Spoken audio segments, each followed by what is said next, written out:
Miwah panggawe Allah gunane wong lupa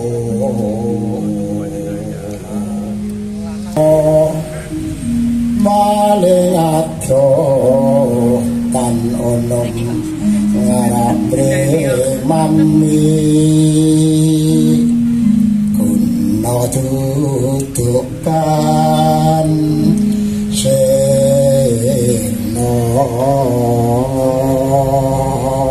pembuatan keris ada serangkaian dari para pelaku, di antaranya adalah membuat sesaji.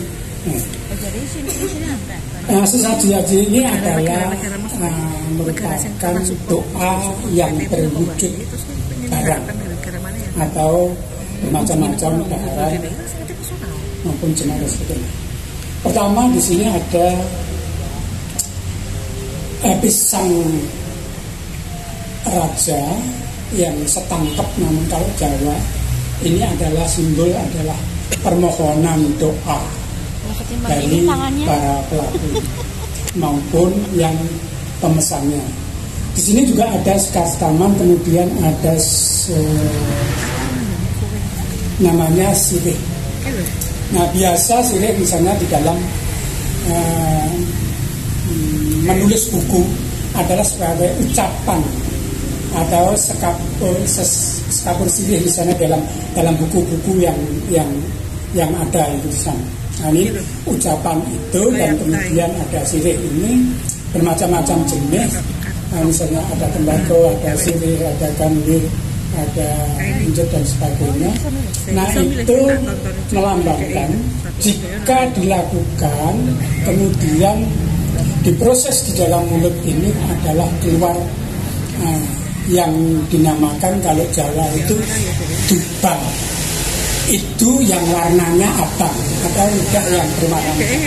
Artinya segala sesuatu yang masuk harus ada artinya dimaknai, tidak hanya sekedar ditelan mentah, jadi ditelaah.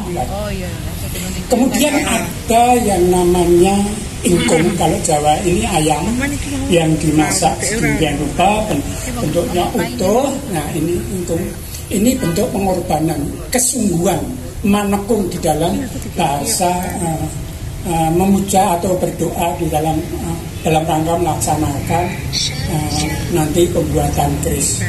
Nah kemudian rangkaiannya ingkung itu ada yang dinamakan nasi rasul. Nah nasi rasul ini ya biasanya ada ketimun, kemudian kedelai hitam, kemudian ada rambak. Ini nasi rasul. Ini adalah menghargai atau menghormati para rasul. Kemudian di sini adalah nasi tumpeng. Nasi tumpeng ini kemudian ada rangkaian bermacam-macam lauk dan pauknya. Kemudian di sini ada cabai merah yang paling atas, kemudian ada bawang merah, bawang putih. Nah ini ucapan terima kasih karena sebagai makan pokok, kemudian keanekaragaman kekayaan alam Indonesia yang ada di sini. Kemudian di sini mengapa biasanya cabai ditaruh yang paling atas? Karena kita menghormati yang paling atas adalah simbol bahwa siapa sebenarnya yang mewarna atau biasa yang jadi guyonan itu sengecat Lombok itu siapa? Kemudian di bawah ini ada merah putih adalah lambang negara kita. Kemudian ada nasi golong. Nasi golong ini nasi yang dibentuk bulat seperti bola. Ini jumlahnya 8 karena ini hari sebelumnya hari. Dalam hitungan Jawa kalau itu ada perhitungannya ada 8 hari.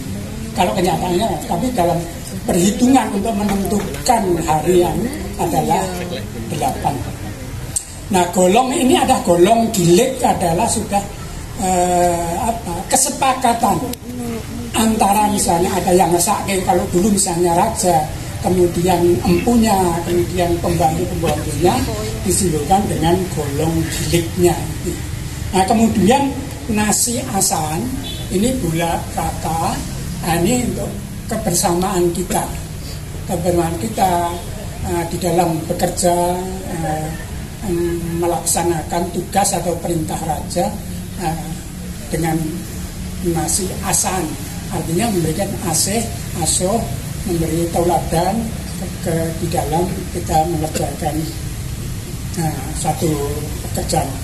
Nah, kemudian di sini ada bubur, ya itu 4. Itu ada kuning, ada hijau, ada merah, ada hitam. Nah, biasanya kalau putih itu kan posisinya di wetan itu diwiwiti, atau wetan itu wiwitan. Kita kehidupan sehari-hari biasanya dimulai dari pagi hari, dan makanya sebelah timur itu dikatakan wiwitan. Kemudian posisi ada yang dinamakan utara atau lor. Nah, ini bahwa di dalam proses pelaksanaan kita bekerja mesti ada loro-loronya. Nah, kulon itu amrih kelakone, nah kidul itu tanpa batas. Monggo penjenengan berarti merasakan berusaha apa-apa, sebetulnya kita alam memberikan petunjuk arah kiblat yang ada di selatan. Nah, orang Jawa kiblat 4, 5 pancer, ya, kiblatnya 4, tidak 1. Kalau 1 mbah-mbah dulu mungkin bingung, maka kiblatnya 4, tidak ada 1. Kemudian ini jajan pasar. Jajan pasar ini macam-macam jajanan, makanan, macam-macam. Kemudian ada polo keladeng, artinya buah yang dari dalam tanah. Ada kacang, ada ketelan. Nah, kemudian ada polo kesampar. Itu biasanya yang darat. Ada semangko, ada buah yang yang darat. Ada kemudian polo gemantung yang di atas, misalnya, salah satunya misalnya ada sawo, ada pisang dan sebagainya.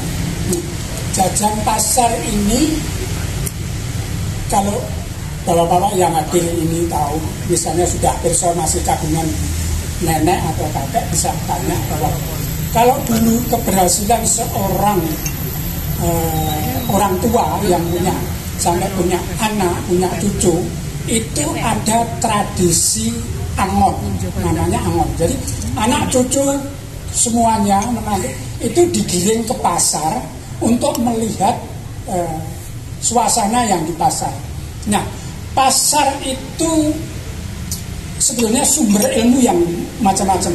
Ada bahan mentah, cara pemasarannya, cara masaknya di sana, cara mengemasnya dan macam. Nah, itu maka anak cucu itu supaya tahu, maka digiring, istilahnya diangon, di gembala itu di pasar. Maka ujungnya adalah macam-macam daharan. Itu sekilas yang perlu saya sampaikan untuk Bapak Ibu. Kemudian kita akan memulai ke inti kesalahan yang kita. Terima kasih atas perhatiannya. Mudah-mudahan di lain kesempatan kita bisa bertemu kembali. Bro.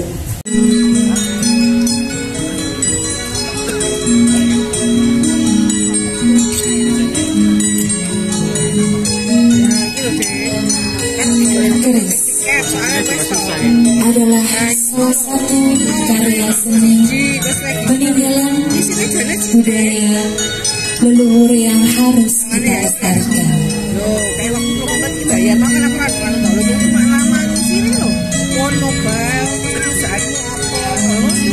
Selain memiliki banyak cerita, banyak simbol, banyak makna dan filosofi yang luhur,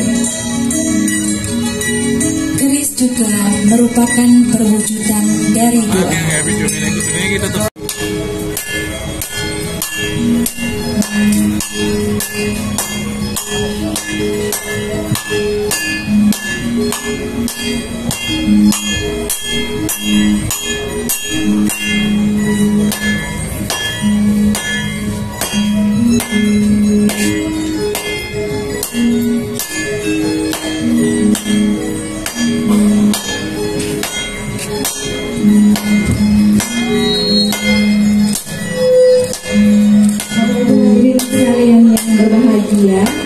Sekarang saya ada di meja di mana para ahli membuat keris, para pemerhati keris. Keris itu tidak seperti yang saya takutkan dahulu sebelum saya kenal keris. Sebenarnya keris banyak menerima aneka usaha di terdapat kualitas dan kepala usaha dan itu termasuk yang luar biasa. Satu, memberikan alternatif kunjungan wisata kuliner alam di Solo. Ini sebenarnya rutin aja.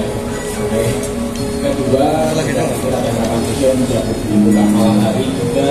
Kalau sudah diangkat ya Pak? Oh iya, iya. Oh iya siap. Oh iya, Kan diangkat ya. Oh iya siap.